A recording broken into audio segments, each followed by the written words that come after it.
ರಸ್ತೆಯಲ್ಲಿ ಮಹಿಳೆಯರು ದೊಣ್ಣೆಯನ್ನು ಹಿಡಿದುಕೊಂಡು ನಿಂತಿರ್ತಾರೆ. ಹಾಗಾದರೆ ಆ ಮಹಿಳೆಯರು ಯಾರು? ಜನಾರ್ದನ್ ರೆಡ್ಡಿ ಅವರ ಬೆಂಬಲಿಗರ? ಅವರ ಕೈಗೆ ದೊಣ್ಣೆಗಳು ಹೇಗೆ ಬಂತು? ರಾಶಿ ರಾಶಿ ದೊಣ್ಣೆಗಳನ್ನು ನಾವಲ್ಲಿ ನೋಡಿದ್ವಿ. ಹಾಗಾದರೆ ಅದು ಜನಾರ್ದನ್ ರೆಡ್ಡಿ ಅವರದ? ಈ ಎಲ್ಲ ಪ್ರಶ್ನೆಗಳು ಕೂಡ ಉದ್ಭವ ಆಗುತ್ತೆ. ಸೀನ್ ಬೈ ಸೀನ್ ನಾವಾಗಲೇ ಹೇಳಿದ್ವಿ, ಎಕ್ಸ್ಕ್ಲೂಸಿವ್ ದೃಶ್ಯವನ್ನು ನಾವು ನಿಮ್ಮ ಮುಂದೆ ಇಡ್ತೀವಿ. ರಸ್ತೆಯಲ್ಲಿ ದೊಣ್ಣೆ ಹಿಡಿದು ಮಹಿಳೆಯರು ನಿಂತಿರ್ತಾರೆ. ರಾಶಿ ರಾಶಿ ದೊಣ್ಣೆ ಸಿಕ್ಕಿತ್ತು. ಆ ಪ್ರಕರಣಕ್ಕೆ ಈಗ ಟ್ವಿಸ್ಟ್ ಸಿಕ್ಕಿದೆ. ದೊಣ್ಣೆ ಹಿಡಿದು ನಿಂತ್ರ ರೆಡ್ಡಿ ಮಹಿಳಾ ಬೆಂಬಲಿಗರು. ರಸ್ತೆಯಲ್ಲಿ ದೊಣ್ಣೆ ಹಿಡಿದು ಮಹಿಳೆಯರು ನಿಲ್ತಾರಲ್ವಾ, ರಾಶಿ ರಾಶಿ ದೊಣ್ಣೆಗಳು ಸಿಕ್ತಲ್ವಾ, ರೆಡ್ಡಿ ಮಹಿಳಾ ಬೆಂಬಲಿಗರ ಅವರಲ್ಲ? ಈ ಪ್ರಶ್ನೆ ಉದ್ಭವ ಆಗ್ತಾರೆ.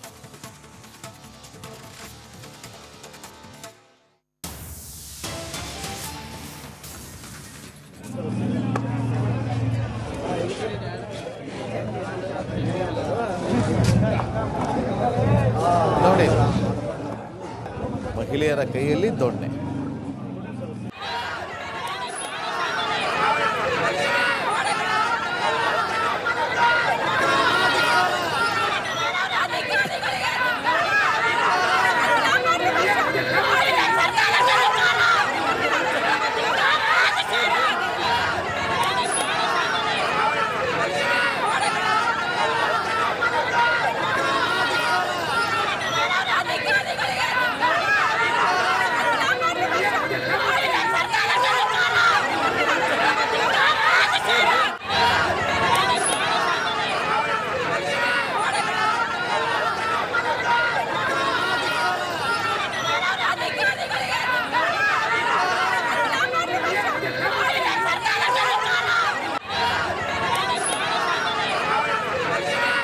ನೋಡಿ, ಮಹಿಳೆಯರು ಬಳ್ಳಾರಿಯಲ್ಲಿ ತೊಡೆ ತಟ್ಟಿ ಕರಿತಾ ಇದ್ದಾರೆ, ಬನ್ನಿ ಅಂತ.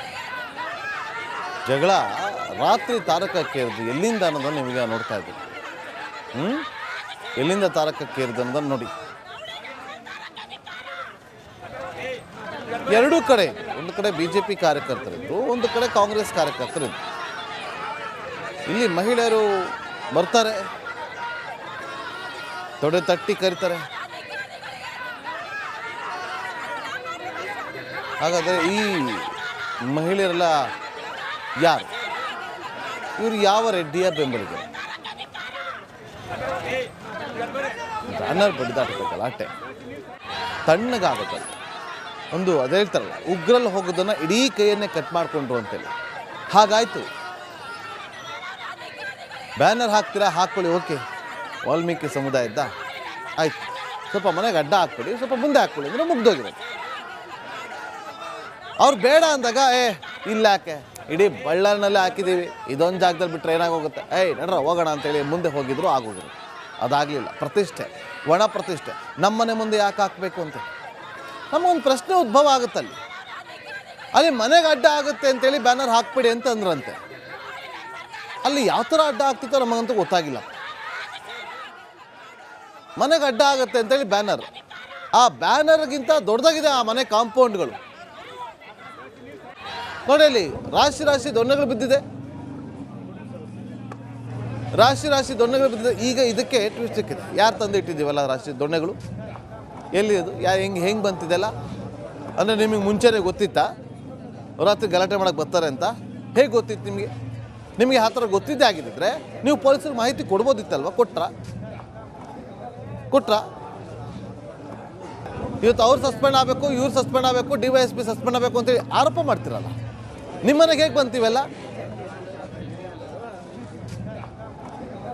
ಅಲ್ಲಿ ದೊಣ್ಣೆಗಳನ್ನ ಹಿಡ್ಕೊಂಡು ತೊಡೆ ತಟ್ಟಿ ಕರಿತಾರದು ಯಾರು ಬೆಂಬಲಿಗರು? ನಿಮ್ಮದೇ ಬೆಂಬಲಿಗರಲ್ವಾ? ಅವ್ರಿಗೆಲ್ಲ ಸಮಾಧಾನ ಮಾಡಬೇಕಿತ್ತಲ್ವಾ? ಬಿಡಿ, ಅವ್ರು ಏನು ಬೇಕೋ ಅವ್ರು ಮಾಡ್ಕೊಳ್ತಾರೆ, ರೋಡಿಸಮ್ ಮಾಡ್ತಾರೆ, ಮಾಡಲಿ ಅಂತ ಸುಮ್ಮನೆ ಆಗಬೇಕಿತ್ತು. ಕಾನೂನಿತ್ತು, ಪೊಲೀಸರಿದ್ರು. ಅದು ಬಿಟ್ಟು ಅವರು ಕೈ ಮಿಲಾಯಿಸಕ್ಕೆ ಮುಂದಾದ್ರು ಅಂತೇಳಿ ನೀವು ಕೈ ಮಿಲಾಯಿಸಕ್ಕೆ ಮುಂದಾದರೆ ಇವತ್ತು ನಿಮ್ಮ ಜಗಳದಲ್ಲಿ, ನಿಮ್ಮಿಬ್ಬರ ಜಗಳದಲ್ಲಿ ಇವತ್ತು ಒಬ್ಬ ಬಡಪಾಯಿ ಕಾರ್ಯಕರ್ತ ಮೃತಪಟ್ಟಿರೋದು. ಅವರ ಕುಟುಂಬಕ್ಕೆ ನೀವು 25 ಲಕ್ಷ ಕೊಡ್ಬೋದು, 50 ಲಕ್ಷ ಕೊಡ್ಬೋದು, ಆದರೆ ಮಗನ ಕರ್ಕೊಂಬರಕ್ಕಾಗುತ್ತಾ? ವಾಪಸ್ ಮನೆಗೆ ಕರ್ಕೊಂಬರಕ್ಕಾಗುತ್ತಾ? 1 ಕೋಟಿ ರೂಪಾಯಿನೇ ಕೊಡಿ. ಆ ಮನೆ ಮಗನ ವಾಪಸ್ ಕರ್ಕೊಂಬರಕ್ಕಾಗತ್ತಾ?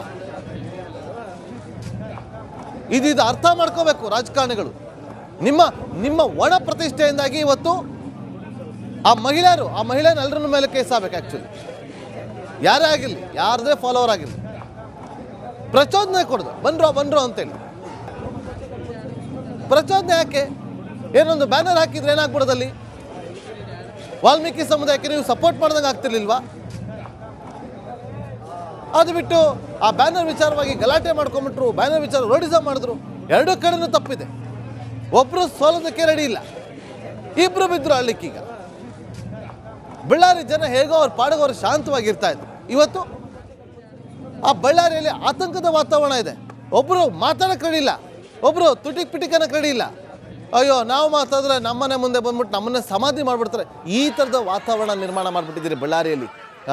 ಈ ಥರದ ವಾತಾವರಣ ನಿರ್ಮಾಣ ಆಗಿದೆ ಬಳ್ಳಾರಿಯಲ್ಲಿ. ಎಲ್ಲ ರಾಜಕಾರಣಿಗಳು ಹೋಗ್ತೀರಿ, ಅವ್ರ ಮನೆಗೆ ಹೋಗ್ತೀರಿ, ಇವ್ರ ಮನೆಗೆ ಹೋಗ್ತೀರಿ, ಸಾಂತ್ವನ ಹೇಳ್ತೀರಿ. ಬಳ್ಳಾರಿ ಜನಕ್ಕೆ ಯಾರಾದರೂ ಒಬ್ರು ಧೈರ್ಯ ಹೇಳ್ತಾ ಇದ್ರ ಏನಾಗಲ್ಲ, ಸುಮ್ಮನೆ ಇರಿ, ಶಾಂತವಾಗಿದೆ ಬಳ್ಳಾರಿ, ನಾವಿದ್ದೀವಿ ನಿಮ್ಮ ಜೊತೆ ಅಂತ ಒಬ್ರು ಅವ್ರಿಗೆಲ್ಲ ಸಮಾಧಾನ ಮಾಡಬೇಕಿತ್ತಲ್ವಾ? ಬಿಡಿ, ಅವ್ರು ಏನು ಬೇಕೋ ಅವ್ರು ಮಾಡ್ಕೊಳ್ತಾರೆ, ರೋಡಿಸಮ್ ಮಾಡ್ತಾರೆ, ಮಾಡಲಿ ಅಂತ ಸುಮ್ಮನೆ ಆಗಬೇಕಿತ್ತು. ಕಾನೂನಿತ್ತು, ಪೊಲೀಸರಿದ್ರು. ಅದು ಬಿಟ್ಟು ಅವರು ಕೈ ಮಿಲಾಯಿಸಕ್ಕೆ ಮುಂದಾದ್ರು ಅಂತೇಳಿ ನೀವು ಕೈ ಮಿಲಾಯಿಸಕ್ಕೆ ಮುಂದಾದ್ರೆ ಇವತ್ತು ನಿಮ್ಮಿಬ್ಬರ ಜಗಳದಲ್ಲಿ ಇವತ್ತು ಒಬ್ಬ ಬಡಪಾಯಿ ಕಾರ್ಯಕರ್ತ ಮೃತಪಟ್ಟಿರೋದು. ಅವರ ಕುಟುಂಬಕ್ಕೆ ನೀವು 25 ಲಕ್ಷ ಕೊಡ್ಬೋದು, 50 ಲಕ್ಷ ಕೊಡ್ಬೋದು. ಆದರೆ ಮಗನ ಕರ್ಕೊಂಬರಕ್ಕಾಗತ್ತಾ? ವಾಪಸ್ ಮನೆ ಕರ್ಕೊಂಬರಕ್ಕಾಗತ್ತಾ? 1 ಕೋಟಿ ರೂಪಾಯಿನೇ ಕೊಡಿ, ಆ ಮಗನ ವಾಪಸ್ ಕರ್ಕೊಂಬರಕ್ಕಾಗತ್ತಾ? ಇದು ಅರ್ಥ ಮಾಡ್ಕೋಬೇಕು ರಾಜಕಾರಣಿಗಳು. ನಿಮ್ಮ ಒಣ ಪ್ರತಿಷ್ಠೆಯಿಂದಾಗಿ ಇವತ್ತು ಆ ಮಹಿಳೆಯರು ಎಲ್ಲರ ಮೇಲೆ ಕೇಸ್ ಆಗ್ಬೇಕು. ಆ್ಯಕ್ಚುಲಿ ಯಾರೇ ಆಗಿರಲಿ, ಯಾರದೇ ಫಾಲೋವರ್ ಆಗಿರಲಿ, ಪ್ರಚೋದನೆ ಕೊಡೋದು ಬಂದ್ರು ಅಂತೇಳಿ. ಪ್ರಚೋದನೆ ಯಾಕೆ? ಏನೊಂದು ಬ್ಯಾನರ್ ಹಾಕಿದ್ರೆ ಏನಾಗ್ಬಿಡೋದಲ್ಲಿ? ವಾಲ್ಮೀಕಿ ಸಮುದಾಯಕ್ಕೆ ನೀವು ಸಪೋರ್ಟ್ ಮಾಡ್ದಂಗೆ ಆಗ್ತಿರ್ಲಿಲ್ವಾ? ಅದು ಬಿಟ್ಟು ಆ ಬ್ಯಾನರ್ ವಿಚಾರವಾಗಿ ಗಲಾಟೆ ಮಾಡ್ಕೊಂಬಿಟ್ರು, ಬ್ಯಾನರ್ ವಿಚಾರ ರೋಡಿಸಮ್ ಮಾಡಿದ್ರು. ಎರಡೂ ಕಡೆನೂ ತಪ್ಪಿದೆ. ಒಬ್ಬರು ಸೋಲೋದಕ್ಕೆ ರೆಡಿ ಇಲ್ಲ, ಇಬ್ಬರು ಬಿದ್ದರು ಅಳ್ಳಿಕ್ಕೀಗ. ಬಳ್ಳಾರಿ ಜನ ಹೇಗೋ ಅವ್ರ ಪಾಡಿಗೆ ಅವರು ಶಾಂತವಾಗಿರ್ತಾ ಇದ್ರು. ಇವತ್ತು ಆ ಬಳ್ಳಾರಿಯಲ್ಲಿ ಆತಂಕದ ವಾತಾವರಣ ಇದೆ. ಒಬ್ಬರು ಮಾತಾಡೋಕೆ ರೆಡಿ ಇಲ್ಲ, ಒಬ್ಬರು ಪಿಟಿಕನಕ್ಕೆ ರೆಡಿ ಇಲ್ಲ. ಅಯ್ಯೋ ನಾವು ಮಾತಾಡಿದ್ರೆ ನಮ್ಮನೆ ಮುಂದೆ ಬಂದ್ಬಿಟ್ಟು ನಮ್ಮನ್ನೇ ಸಮಾಧಿ ಮಾಡಿಬಿಡ್ತಾರೆ. ಈ ಥರದ ವಾತಾವರಣ ನಿರ್ಮಾಣ ಮಾಡಿಬಿಟ್ಟಿದ್ದೀರಿ ಬಳ್ಳಾರಿಯಲ್ಲಿ. ಈ ಥರದ ವಾತಾವರಣ ನಿರ್ಮಾಣ ಆಗಿದೆ ಬಳ್ಳಾರಿಯಲ್ಲಿ. ಎಲ್ಲ ರಾಜಕಾರಣಿಗಳು ಹೋಗ್ತೀರಿ, ಅವ್ರ ಮನೆಗೆ ಹೋಗ್ತೀರಿ, ಇವ್ರ ಮನೆಗೆ ಹೋಗ್ತೀರಿ, ಸಾಂತ್ವನ ಹೇಳ್ತೀರಿ. ಬಳ್ಳಾರಿ ಜನಕ್ಕೆ ಯಾರಾದರೂ ಒಬ್ರು ಧೈರ್ಯ ಹೇಳ್ತಾ ಇದ್ರ ಏನಾಗಲ್ಲ, ಸುಮ್ಮನೆ ಇರಿ, ಶಾಂತವಾಗಿದೆ ಬಳ್ಳಾರಿ, ನಾವಿದ್ದೀವಿ ನಿಮ್ಮ ಜೊತೆ ಅಂತ ಒಬ್ರು